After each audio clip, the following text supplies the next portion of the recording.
Did you know Lewis Hamilton's P4 data might have revealed something Ferrari didn't want the world to see? Let's get to know the data that cracked open one of Ferrari's most uncomfortable truths. Last lap, Austin. Out of nowhere, Hamilton's car starts fighting him. He's on the radio. Feels like I hit something. The steering's gone heavy. The front refuses to bite. Behind him, Piastri's charging, but Lewis doesn't fold. He wrestles the car home, clinging to fourth by instinct alone. When it's over, Ferrari digs through the data. No puncture, no damage, nothing. Just a problem that shouldn't exist, and no one can explain why. Back in Maranello, something felt off.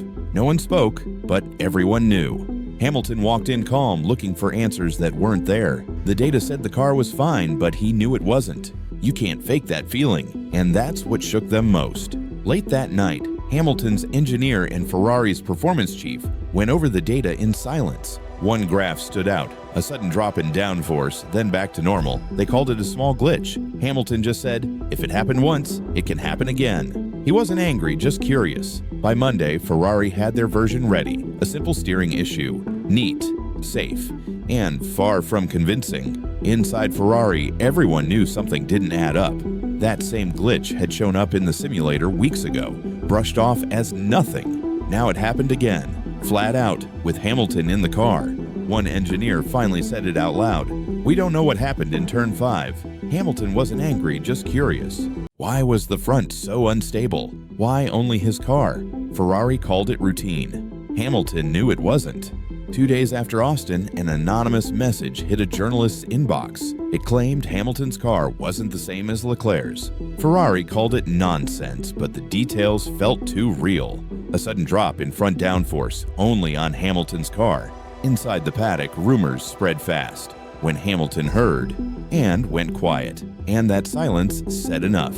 If we want perfection, we start with honesty. The room went quiet. Hamilton wasn't complaining, he was warning them. Because when he talks about honesty, it means he's already seen something. That Thursday, Ferrari called a private meeting. Vasseur, Leclerc, Hamilton, seated around screens filled with data. 2 laps, same setup, or so they claimed. But the traces told a different story. Hamilton's car dropped aero in turn 5. Leclerc's didn't. Hamilton leaned back. You call that identical? No one answered. Finally, Vasseur said they'd look into it. Hamilton just nodded. No problem, I'll bring my own data to Mexico. It wasn't a threat. It was a reminder that he was watching it. When the meeting ended, Leclerc walked out first.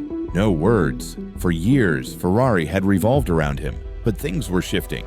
Hamilton had brought something different. No drama, just results. And in a place built on passion and pride, that quiet confidence changed the room. One mechanic whispered, "He doesn't shout." That's why they listen. Even Leclerc noticed. That night, he vented to a friend. He's turning this place into Mercedes. All logic, no feeling. But Hamilton wasn't taking over. He was transforming Ferrari. Friday morning, Maranello woke early. Ferrari's data room glowed. 3 engineers tracing Hamilton's notes. No blame, just focus. Then came the answer, a tiny front wing crack. Missed by them, felt by him. One weekend, Hamilton made Ferrari remember what greatness sounds like. By Sunday night, the paddock had already moved on. Reporters chased headlines, garages buzzed. Only Ferrari stayed quiet. It was silent, but inside that silence, something was changing.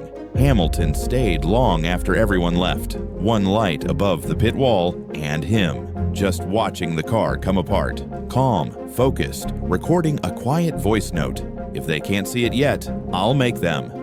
That was the shift. He wasn't adapting anymore, Ferrari was. By morning, a new rule appeared, driver sensory feedback correlation. His words, his system, his standard. The revolution didn't start loud, it started with proof. And that weekend wasn't about P4, it was about Hamilton.